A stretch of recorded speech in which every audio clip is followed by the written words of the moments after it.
Joseph R. Biden Jr., President of the United States of America, and invite him to address the Assembly. Thank you. Mr. President, Mr. Secretary General, my fellow leaders, in the last year, our world has experienced great upheaval. A growing crisis in food insecurity, record heat, floods, and droughts, COVID-19, inflation, and a brutal, needless war. A war chosen by one man, to be very blunt. Let us speak plainly. A permanent member of the United Nations Security Council invaded its neighbor, attempted to erase the sovereign state from the map.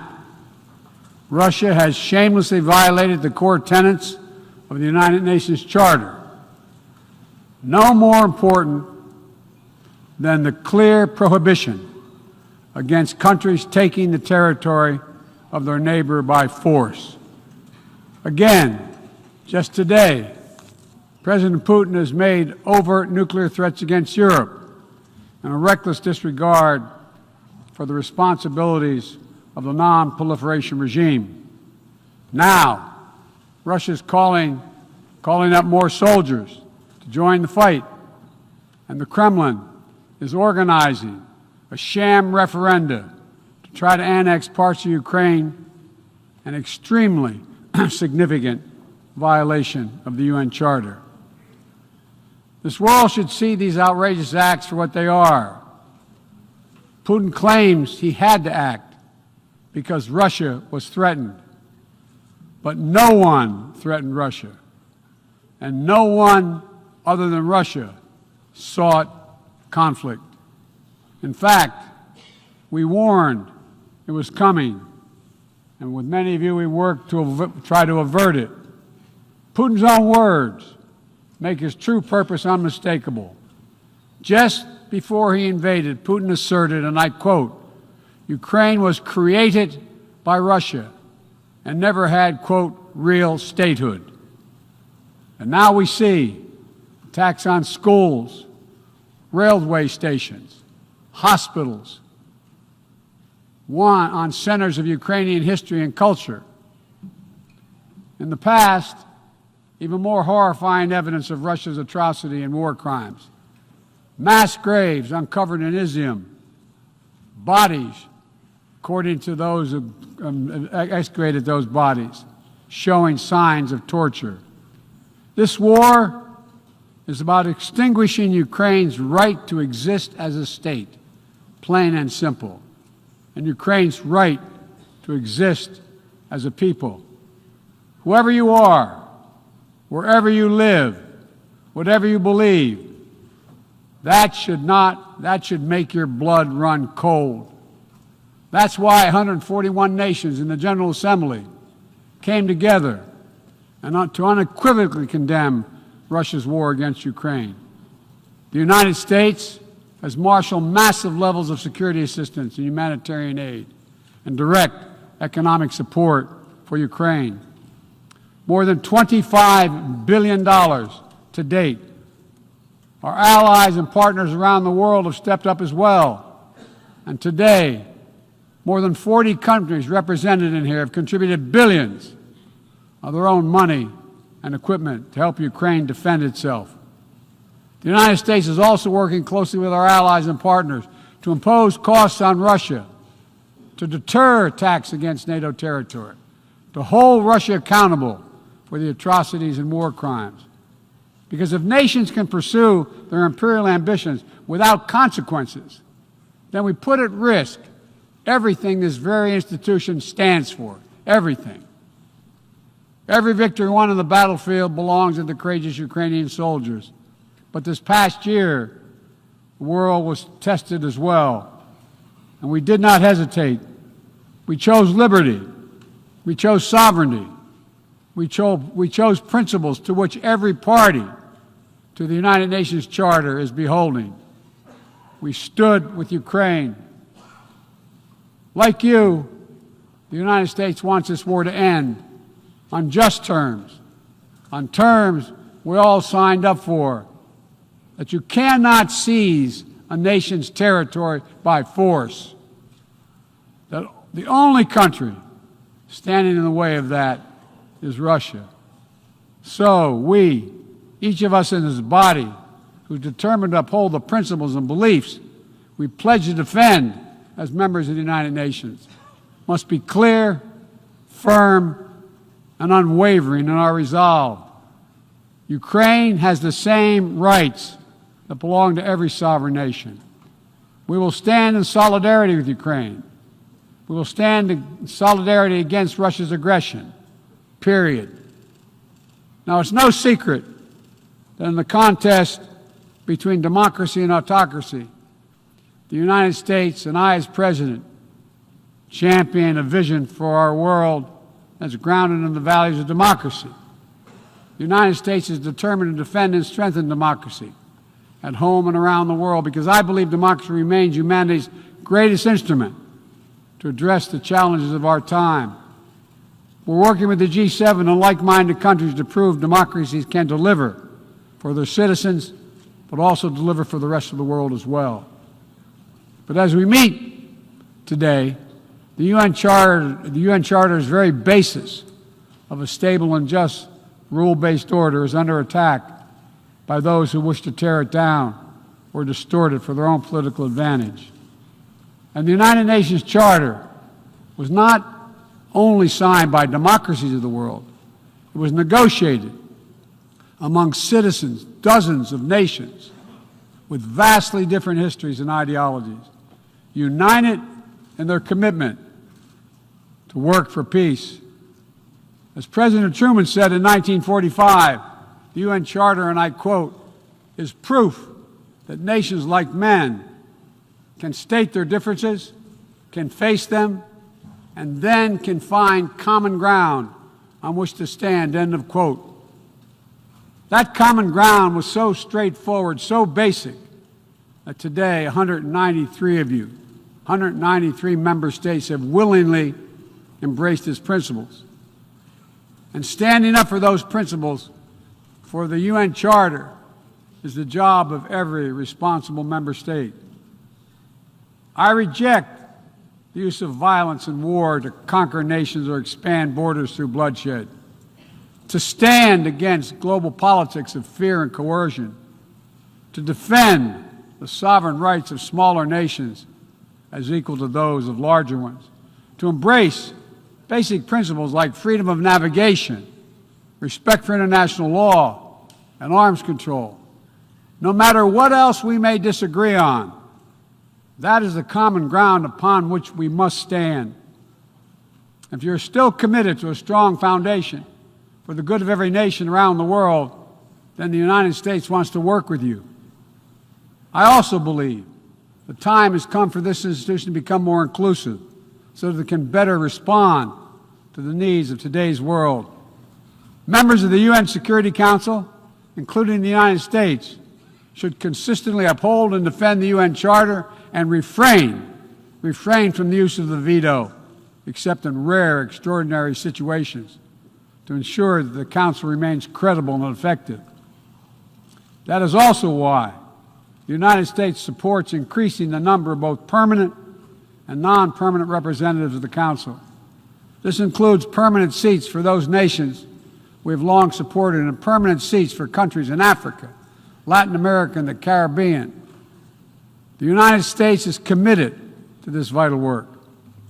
In every region, we pursued new, constructive ways to work with partners to advance shared interests, from elevating the Quad in the Indo-Pacific to signing the Los Angeles Declaration of Migration and Protection at the Summit of the Americas, to joining a historic meeting of 9 Arab leaders to work toward a more peaceful, integrated Middle East, to hosting the U.S.-Africa Leaders Summit in this December.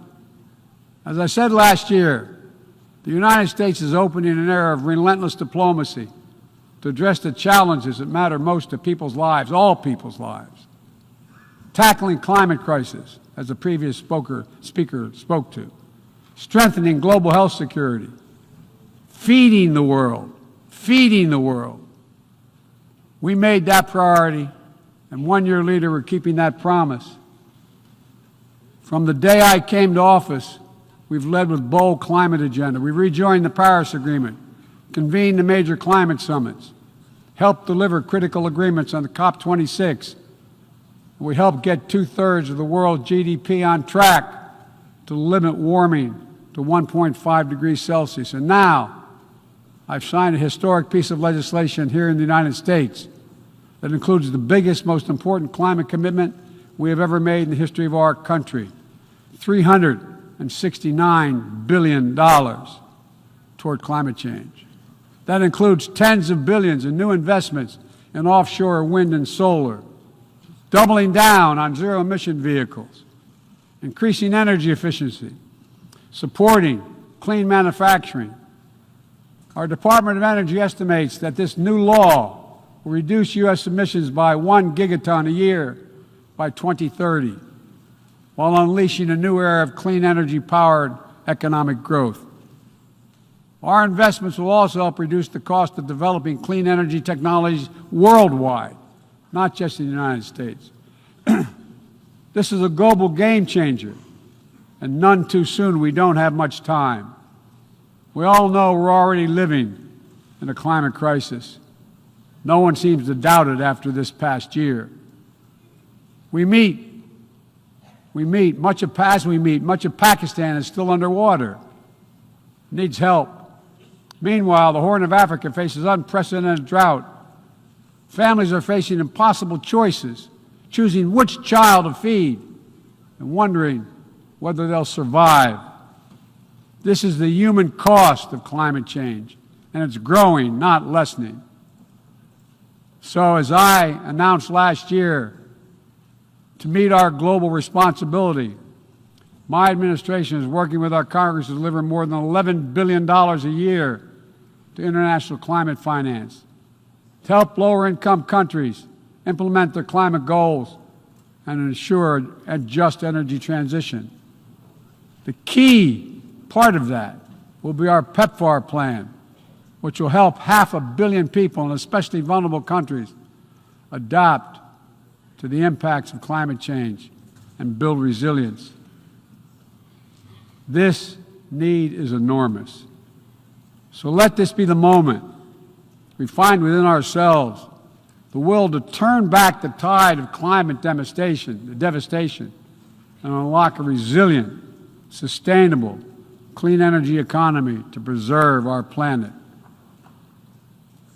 On global health, we've delivered more than 620 million doses of COVID-19 vaccine to 116 countries around the world, with more available to help meet countries' needs.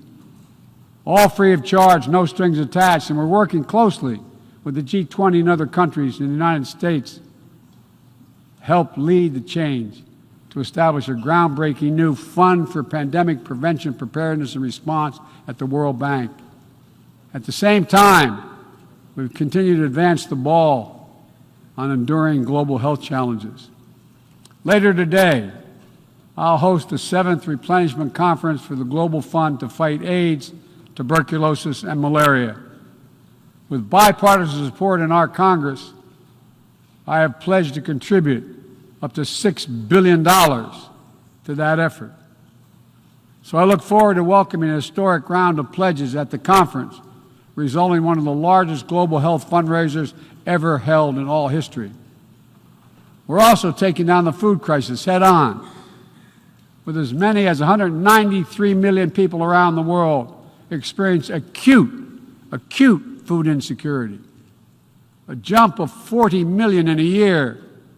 Today I'm announcing another $2.9 billion in U.S. support for life-saving humanitarian and food security assistance for this year alone.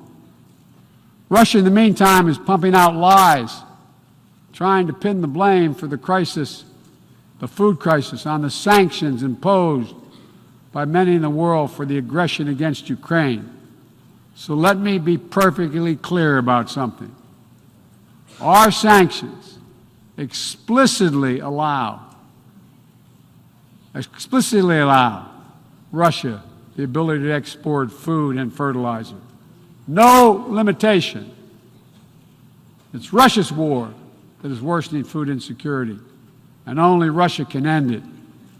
I'm grateful for the work here at the UN, including your leadership, Mr. Secretary General, establishing a mechanism to export grain from Black Sea ports in Ukraine that Russia had blocked for months, and we need to make sure it's extended. We believe strongly in the need to feed the world.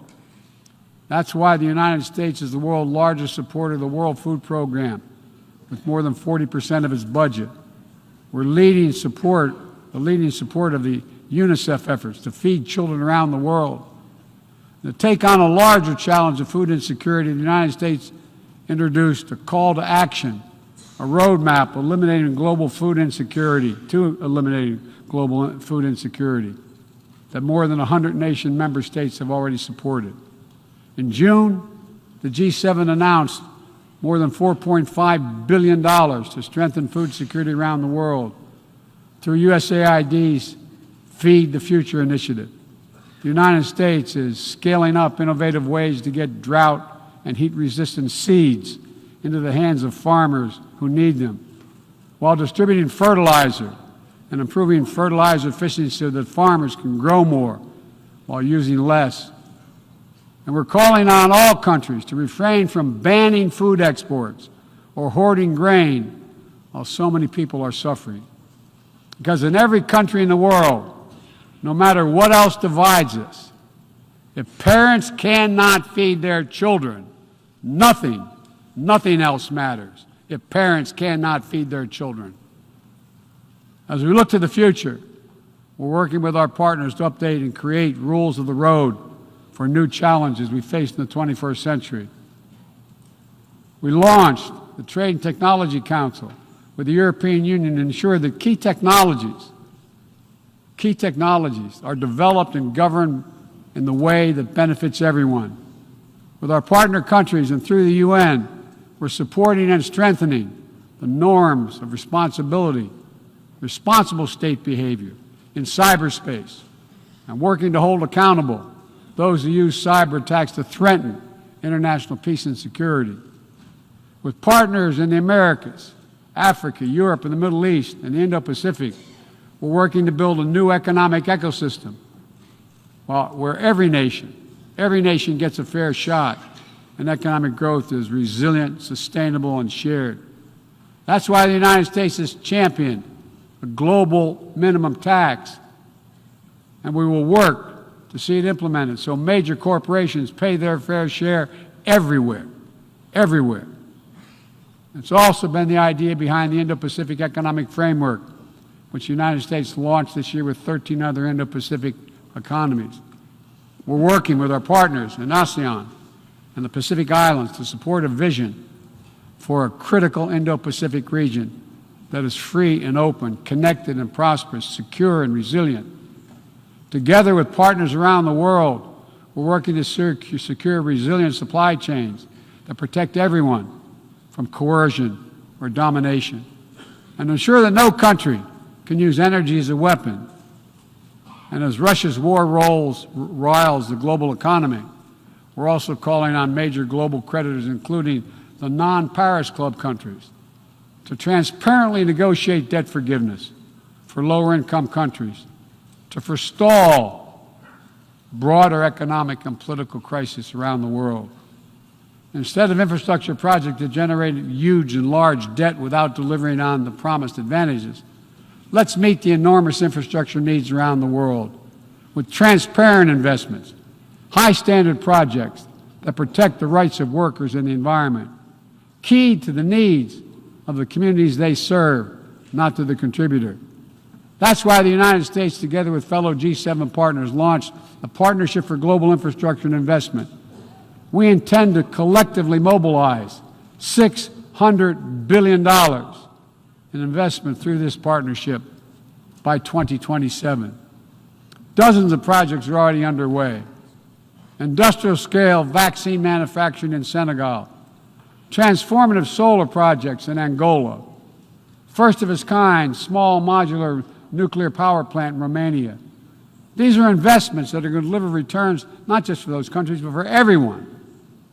The United States will work with every nation, including our competitors, to solve global problems like climate change.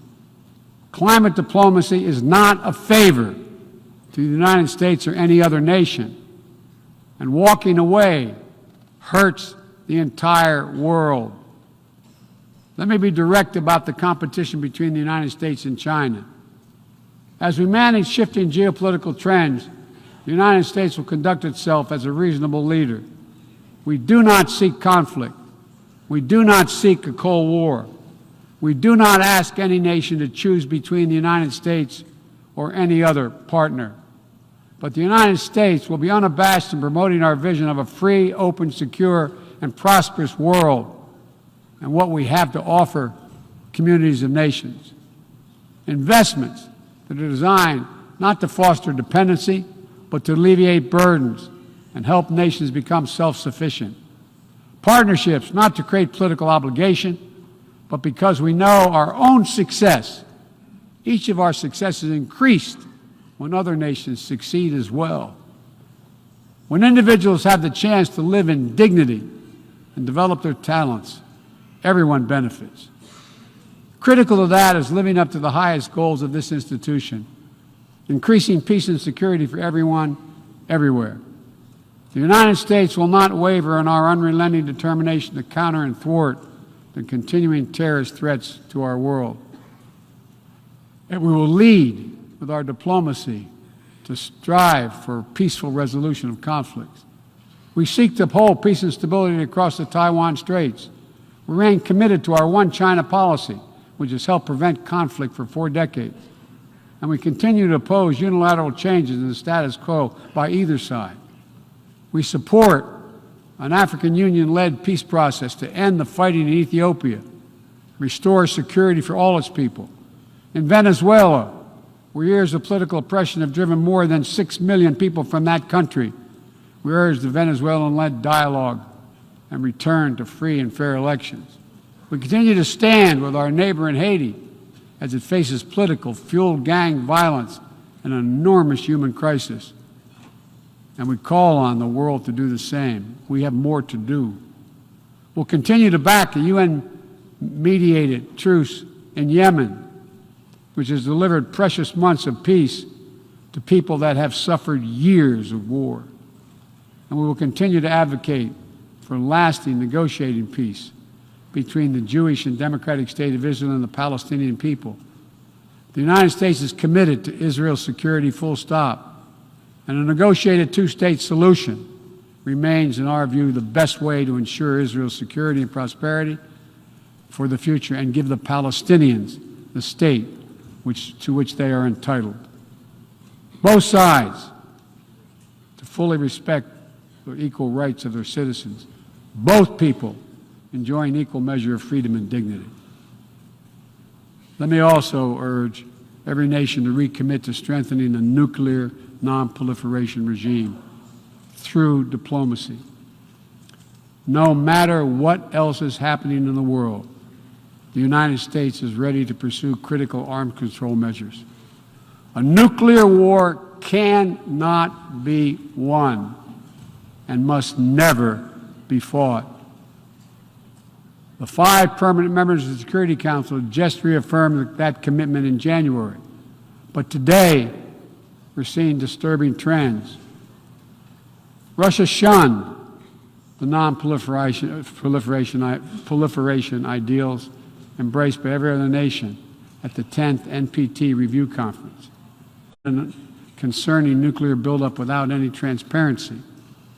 Despite our efforts to begin serious and sustained diplomacy, the Democratic People's Republic of Korea continues to blatantly violate UN sanctions. And while the United States is prepared for a mutual return to the Joint Comprehensive Plan of Action if Iran steps up to its obligations, the United States is clear. We will not allow Iran to acquire a nuclear weapon. I continue to believe that diplomacy is the best way to achieve this outcome. The non-proliferation regime is one of the greatest successes of this institution. We cannot let the world now slide backwards, nor can we turn a blind eye to the erosion of human rights.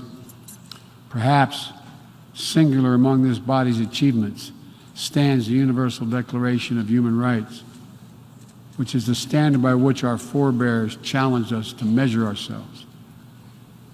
They made clear in 1948, human rights are the basis for all that we seek to achieve. And yet today in 2022, fundamental freedoms are at risk in every part of our world. From the violations in Xinjiang, detailed recent reports by the Office of UN and U.S. reports detailing by the U.S. High Commissioner, to the horrible abuses against pro-democracy activists and ethnic minorities by the military regime in Burma, to the increased repression of women and girls by the Taliban in Afghanistan. And today, we stand with the brave citizens and the brave women of Iran who right now are demonstrating to secure their basic rights. But here's what I know. The future will be won by those countries that unleash the full potential of their populations, where women and girls can exercise equal rights, including basic reproductive rights, and contribute fully to building a stronger economies and more resilient societies, where religious and ethnic minorities can live their lives without harassment and contribute to the fabric of their communities, where the LGBTQ plus community, individuals, live and love freely without being targeted with violence, where citizens can question and criticize their leaders without fear of reprisal. The United States will always promote human rights and the values enshrined in the UN Charter in our own country and around the world. Let me end with this. This institution, guided by the UN Charter and the Universal Declaration of Human Rights, is at its core an act of dauntless hope.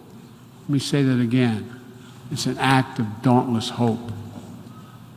Think about the vision of those first delegates who undertook a seemingly impossible task while the world was still smoldering.